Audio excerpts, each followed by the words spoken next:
ele se envolveu com o Partido Comunista no Brasil, então ele começou a ser perseguido. Ele acho que trabalhava na Rádio Nacional, foi demitido, então sobrou como opção voltar-se para a televisão.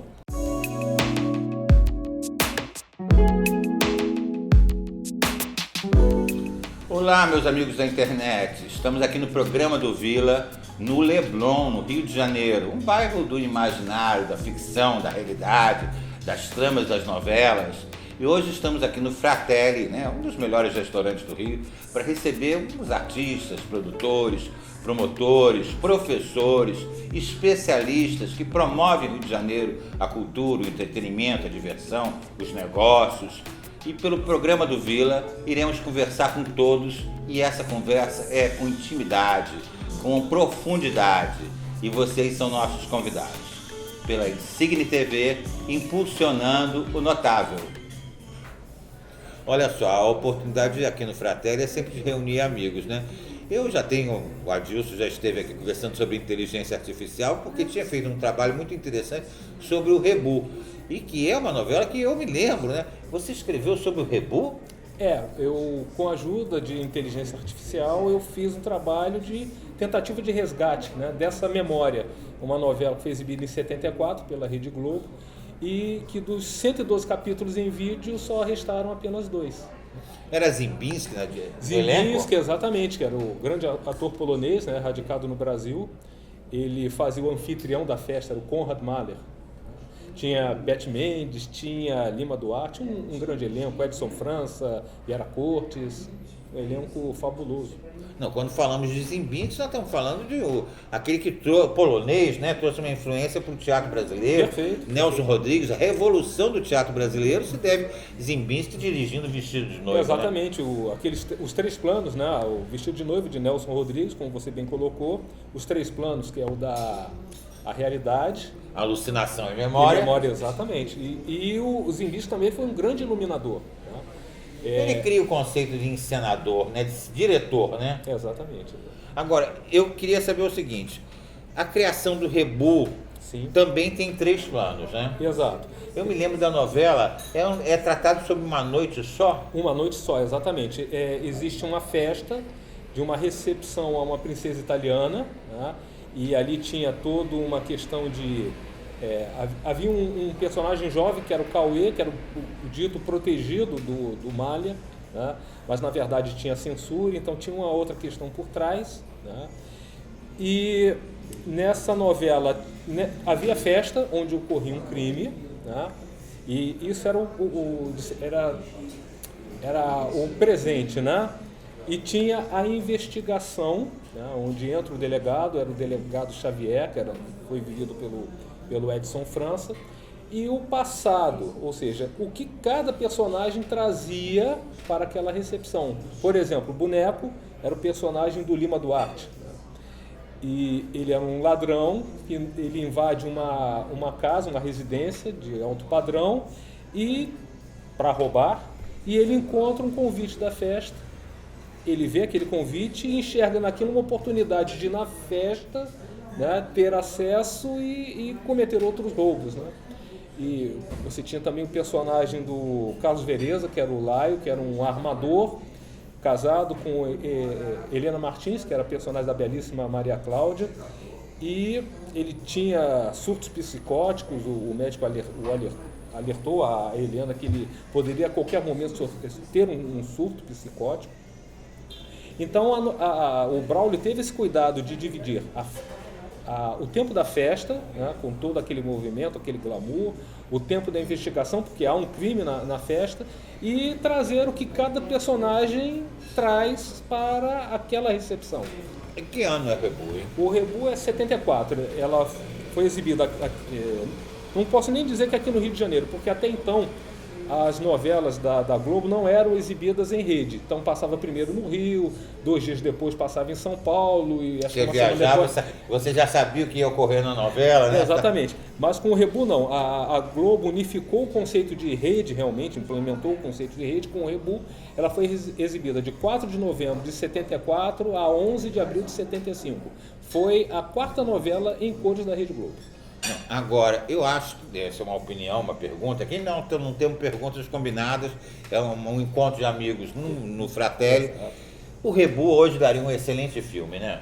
Acredito que sim. Né? É um suspense, um thriller? É um thriller, exatamente, um thriller policial. Né? Eu acho que quem tiver interessado, e com certeza, né, pessoas com esse talento, né, de transformar, né, uma obra, uma sinopse em filme, acho que tem um material para fazer isso. Porque quando a gente fala em remake, sempre imagina que vai fazer o remake da novela. Mas no caso do Rebu, já poderia ser feito o remake de um filme, porque a trama, inclusive, dos 3 planos ocorrendo no mesmo dia, Sim. é de um suspense, né? De você querer matar a charada, de resolver o problema, de um Sherlock Holmes, de uma Agatha Christie, né? Também tem essa influência. Exatamente. Né? E o Rebu, não sei se isso caberia em cinema, mas na novela existe o primeiro mistério, que é saber quem morreu. Né? O autor, o Braulio, ele trouxe esse trunfo, né, na minha opinião, que era esconder do telespectador quem morreu durante a festa. Então, durante 50 capítulos, os primeiros 50 capítulos, houve esse mistério, e aí, numa tomada submarina, a vítima é revelada, é a Silvia, personagem da Beth Mendes. Os outros capítulos são para desvendar quem cometeu o crime. E na ocasião foi o personagem do Zimbinski, né? Por uma questão de ciúmes, né? Por uma questão também de uma negociação envolvendo a compra de um banco. Uma história realmente muito bem construída. Eu tenho que fazer todas as perguntas aqui explorando um paredão. O Rebu já era um livro? Houve uma referência anterior ou não? Que eu saiba, não. Né? E ele teve algum remake? Teve, acho que foi em 2014, na própria Globo, com Tony Ramos, com a Patrícia Pilar, também um excelente elenco, mas com uma proposta um pouco diferente, porque a novela já começava com o telespectador já sabendo que houve um crime e quem morreu. Acho que era o Bruno, personagem do Daniel Oliveira. Então o mistério ali era saber, de fato, quem cometeu o crime e o porquê. Não, eu tenho que fazer uma pergunta, é o seguinte, o Rebu, a segunda versão, foi novela ou foi minissérie? Foi num formato de minissérie, né? Eu não lembro a quantidade de capítulos, mas foi uma quantidade bem menor do que o original. Embora, né, lá na época nos anos 70, era muito comum que as novelas tivessem uma grande quantidade de capítulos, né? Por exemplo, Irmãos Coragem, de Janete Claire, durou um ano, né? Parou o Brasil, né? Exatamente, né? Trouxe é referência até hoje, futebol, né? Uma espécie de um faroeste, trouxe o público masculino para acompanhar a novela, que o público masculino, né, não via a novela com bons olhos. O Rebu original teve 112 capítulos, né? Já a versão de 2014 teve uma quantidade muito menor, então já não era uma novela, era uma minissérie. Quando você falou de Janete Claire, eu me lembrei de Dias Gomes. Ah, né? é fantástico. O Dias Gomes com Sucupira, o Dorico Paraguaçu, personagens inesquecíveis, referências até hoje. Né? Exatamente. E o Dias Gomes, um grande dramaturgo, ele se envolve com o teatro, né? Ele, se não me falha a memória, ele escreveu a primeira peça dele com 15 anos. Era a Comédia dos Moralistas, se não me falha a memória. Né? Aí ele tem contato com o Procópio Ferreira, mas o Dias ele teve sempre um olhar muito voltado para a política, para a sociedade, algo que na época não era comum. Então ele e o Procópio tiveram desavenças. Como é que você lembra de Procópio se você é tão novo? Mas eu gosto desse assunto de arte. Procópio Ferreira, um grande ator, né? Pai da Bibi Ferreira. Exatamente. Né?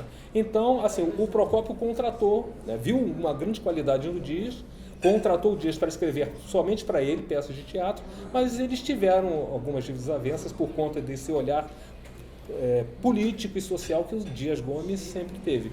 Então, a partir daí, acho que em 44, 45, o Dias começa a se dedicar ao rádio. Então, em cerca de 20 anos, ele adaptou para o rádio cerca de 500 peças teatrais de grandes autores. Então, o conhecimento que ele teve também dos grandes dramaturgos foi enorme. E depois, né, infelizmente, com a ditadura militar, ele foi um militante, não digo militante, mas ele se envolveu com o Partido Comunista no Brasil, então ele começou a ser perseguido. Ele acho que trabalhava na Rádio Nacional, foi demitido, então sobrou como opção voltar-se para a televisão. embora antes ele tivesse escrito outras grandes peças, como por exemplo O Pagador de Promessas. Que depois vai gerar um filme que vai nos dar prêmio fora. Exatamente. Você está tratando do filé da dramaturgia brasileira, mas eu tenho que explorar todas as opções de todo o leque da nossa conversa. E Escalada, quem era, hein? A Escalada é de Lauro César Muniz. É mais ou menos da mesma época, ela é de 75. Grandes novelas, grandes autores, né? Uma curiosidade, foi a última novela em cores do horário das 8 da Rede Globo, que logo em seguida veio Pecado Capital, de Janete Claire, e essa já em cores. Pecado Capital substitui uma novela que foi censurada? Vamos lá, Pecado Capital, ela foi produzida meio que às pressas, né? Porque a novela que substituiria o Escalada seria Roque Santeiro. Que foi censurada. E o Roque Santeiro é baseado na própria peça de Dias Gomes, né, o Berço do Herói, né, que 10 anos antes já tinha sido proibida no teatro.